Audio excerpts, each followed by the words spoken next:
Assalamualaikum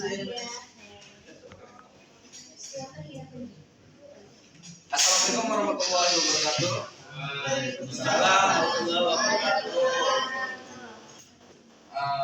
Selamat pagi teman-teman. Di sini saya sebagai moderator dari kelompok 6, dari kelompok 16.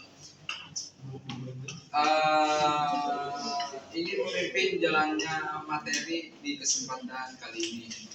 Izin memperkenalkan diri sebelumnya teman-teman. Nama saya Sunarya sebagai moderator dan teman saya sebagai pemateri bernama Agus Bagus.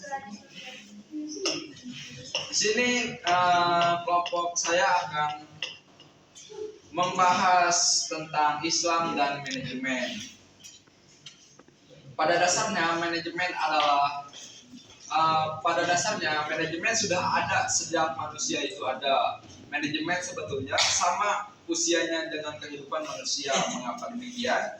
Karena pada dasarnya manusia dalam kehidupan sehari-hari tidak bisa terlepas dari prinsip-prinsip manajemen, baik langsung maupun tidak langsung, baik disadari maupun tidak disadari. Dalam pandangan Islam, segala sesuatu harus dilakukan secara rapi, benar, tertib dan teratur.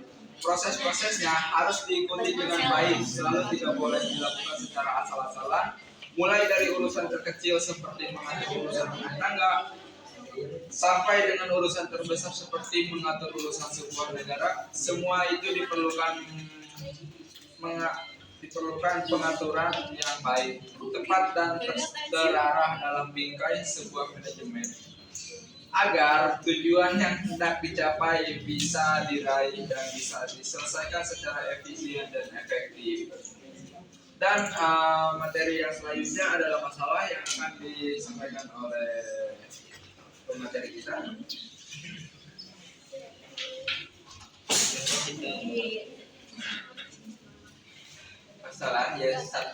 Masalah yang pertama, bagaimana konsep dasar manajemen dalam Islam. 2. Bagaimana penerapan prinsip-prinsip syariat dalam fungsi manajemen atau SDM di keuangan, pemasaran dan lain-lain. 3. Bagaimana mengatasi konflik nilai manajemen modern dan nilai Islam. Tujuan yaitu mengintegrasikan nilai-nilai syariat atau keadilan, amanah, transparansi dan lain-lain dalam pengelolaan sumber daya untuk mencapai kesuksesan duniawi, efisien dan profit.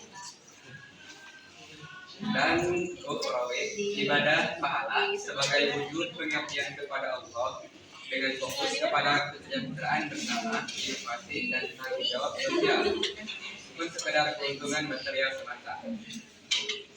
Manajemen Islam bertujuan menciptakan kehidupan yang layak di dunia sebagai khalifah Allah, sambil mempersiapkan bekal akhirat melalui perencanaan yang matang, pelaksanaan yang adil, dan pengawasan yang berlandaskan ketakwaan.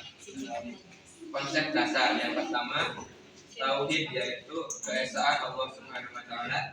Maknanya meyakini bahwa Allah adalah satu-satunya pencipta, pengatur, dan tujuan akhir segalanya. Dalam manajemen, menjadikan Allah sebagai pengawas tertinggi atau muraqabah, mengarahkan semua aktivitas manajemen untuk mencari ridhonya dan meyakini bahwa rezeki dan berhasilnya datang darinya. Yang kedua, amanah atau tanggung jawab. Makna setiap individu adalah khalifah, pemimpin di muka bumi yang mengemban tugas mengelola amanah Allah, waktu, harta, ilmu, atau kekuasaan. Dalam manajemen, mewujudkan manajemen yang jujur, dapat dipercaya, dan bertanggung jawab penuh atas setiap keputusan dan tindakan, baik kepada atasan, bawahan, maupun Allah Subhanahu wa Ta'ala. Yang ketiga, syariat, hukum dan nilai Islam.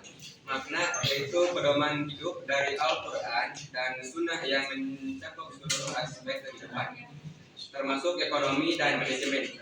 Dalam manajemen, menjadi landasan dalam perencanaan, menghalalkan yang baik, keorganisasian, keadilan, penggerakan, motivasi spiritual, dan pengawasan memastikan sesuai syariat. serta menekankan prinsip seperti keadilan, kebersamaan, dan kehati-hatian atau tawazun. Seterusnya, prinsip-prinsip syariah dalam manajemen.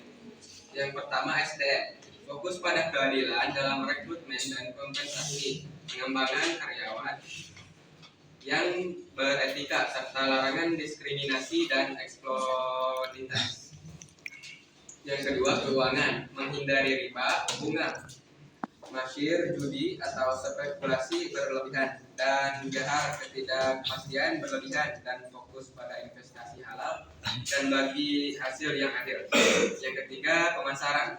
Mengharuskan transparansi, kejujuran dalam promosi, larangan iklan yang menipu atau menyesatkan, serta pemasaran produk atau jasa yang halal dan bermanfaat. Selanjutnya diteruskan oleh pemateri ketiga. Cara mengatasi konflik manajemen modern dan nilai Islam. Di antaranya adalah lain integrasi nilai, banyak prinsip manajemen modern, efisiensi dan efektivitas, sejalan dengan ajaran Islam tentang pemanfaatan sumber daya secara optimal. Penyelesaian konflik Islami, gunakan metode penyelesaian konflik dalam Islam seperti tabayun atau klarifikasi, islah, berdamai, dan musyawarah untuk mufakat, yang sejalan dengan negosiasi dan mediasi kontemporer. Etika bisnis Islam, terapkan etika bisnis Islam untuk membangun reputasi yang baik dan lingkungan kerja yang harmonis, yang juga menjadi tujuan manajemen modern yang berorientasi pada keberlanjutan. Pelatihan etika, rumuskan model manajemen berbasis etika Islam yang aplikatif dan relevan dengan tantangan bisnis modern melalui pelatihan etika dan sistem evaluasi kerja yang adil. Kesimpulannya, manajemen dalam Islam adalah bahwa manajemen bukan hanya soal efisiensi duniawi, tetapi juga harus berlandaskan nilai-nilai syariah, Al-Quran, dan Sunnah. Untuk mencapai tujuan dunia dan akhirat secara seimbang, menekankan keadilan, kejujuran, dan amanah, serta menjadikan semua aktivitas sebagai ibadah yang bermakna. Ini berarti perencanaan, perorganisasian, pengarahan, dan pengawasan harus dilakukan dengan ketelitian, memanfaatkan waktu, dan berorientasi pada kebermanfaatan serta keridoan Allah Subhanahu wa Ta'ala, yang menjadikan Rasulullah SAW sebagai teladan manajemen yang paripurna.